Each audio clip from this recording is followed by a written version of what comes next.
Hello everyone, আসসালামু আলাইকুম। Learn ICT বিডির পক্ষ থেকে নতুন আরেকটি ভিডিওতে সবাইকে স্বাগতম। আজকের ভিডিওতে আমরা শিখব এমএস ওয়ার্ড ফাইলে ফন্ট সম্পর্কে।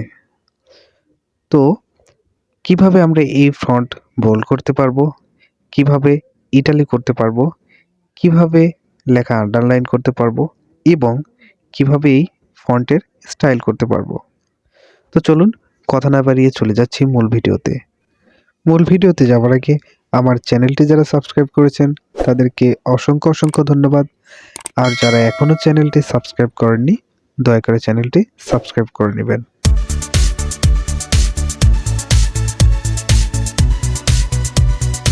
তো আমি আমার ডেস্কটপ থেকে একটি ওয়ার্ড ফাইল ওপেন করে নিচ্ছি। ওয়ার্ড ফাইলটি ওপেন করা হয়ে গেলে যেখানে আমি একটু নাম লিখে রেখেছি, এই নামগুলো সাধারণত নর্মাল, স্টাইল বা অপশনে রয়েছে। তো এগুলোকে আমি এক একটা বোল্ড করে দেখিয়ে দেব, ফন্ট স্টাইল করে দেখিয়ে দিব, ফন্টের সাইজ দেখিয়ে দিব।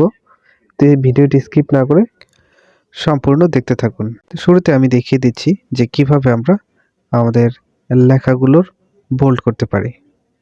তো তার জন্য আমার যে লেখাগুলো আমি বোল্ড করব সেই লেখাগুলো আমাকে সর্বপ্রথম সিলেক্ট করে নিতে হবে। দেন এই লেখাগুলো সিলেক্ট করার পরে আমরা চলে যাব আমাদের হোম অপশনে। হোম থেকে নিচের দিকে একটু খেয়াল করলে যে বি লেখা যে অপশনটি রয়েছে বোল্ড, এই বোল্ডে একটা ক্লিক করে দিব। ক্লিক করে দেওয়ার সাথে সাথে কিন্তু দেখুন আমার লেখাগুলো বোল্ড হয়ে গেছে। তো এই বোল্ড আপনি চাইলে অন্যভাবে করতে পারবেন, সেটা হচ্ছে কিবোর্ড শর্টকাটের মাধ্যমে। বরাবরের মতো পুরো লেখাটা সিলেক্ট করতে হবে। সিলেক্ট করার পরে কিবোর্ড থেকে আপনি কন্ট্রোল বি পেস্ট করে দিবেন। কন্ট্রোল বি পেস্ট করার সাথে সাথে কিন্তু আমাদের সেম আগের মতোই লেখাটা বোল্ড হয়ে গেল। তো চলুন আমরা এবার দেখি যে কিভাবে আমরা আমাদের লেখাগুলোকে ইতালিক করতে পারি।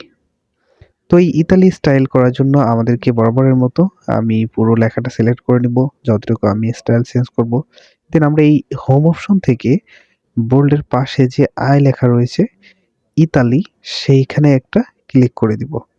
এখানে একটা ক্লিক করে দেওয়ার সাথে সাথে কিন্তু দেখুন আমার লেখাটার স্টাইল কিন্তু ইতালি স্টাইলে চলে এসেছে।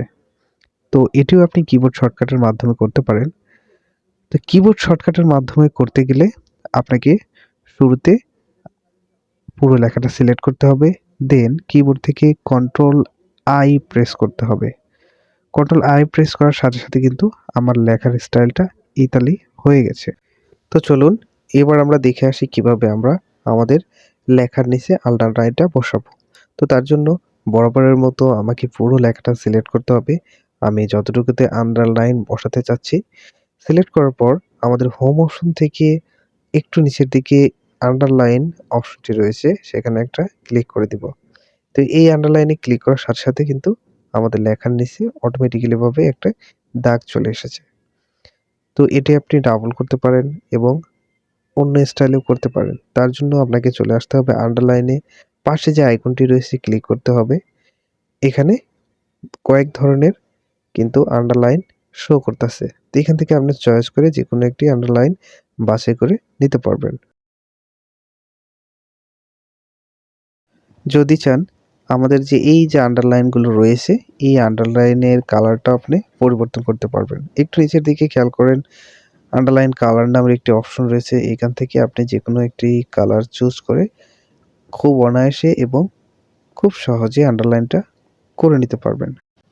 এই আন্ডারলাইনটা আমরা কিবোর্ড শর্টকাটের মাধ্যমে করতে পারি। তো কিবোর্ড শর্টকাটের মাধ্যমে যখন আন্ডারলাইনটা করতে যাব তখন আমাদের লেখাটা সিলেক্ট করতে হবে। দেন কিবোর্ড থেকে কন্ট্রোল ইউ প্রেস করে দিব। তো কিবোর্ড থেকে কন্ট্রোল ইউ প্রেস করার সাথে সাথে কিন্তু আমার লেখার নিচে আন্ডারলাইন চলে এসেছে। তো চাইলে আপনি কিবোর্ড শর্টকাটের মাধ্যমে আন্ডারলাইনটা করে নিতে পারেন। তো চলুন এবার দেখিয়ে দিচ্ছি যে কিভাবে আমরা আমাদের এই ফন্টের স্টাইল চেঞ্জ করব। তো তার জন্য সর্বপ্রথম আমরা এই ফন্টটি পুরো সিলেক্ট করে নিব। সিলেক্ট করে নেবার পরে আমরা চলে যাব আমাদের হোম অপশনে। হোম থেকে একটু নিচের দিকে কিন্তু এখানে ফন্ট নামের অপশনটি রয়েছে। এই পাশে যে আইকনটি রয়েছে একটা ক্লিক করে দিব।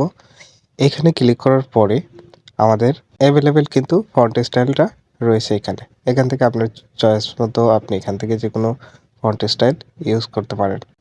তো এখান থেকে আমি যে কোনো একটি ফন্ট স্টাইল দিয়ে দিব। ধরুন আমি এই ফন্টের স্টাইলটা এখানে ব্যবহার করব। তো যেটা আপনি নিতে চান সেটার উপর ক্লিক করে ফন্টের স্টাইলটা নিয়ে নেবেন।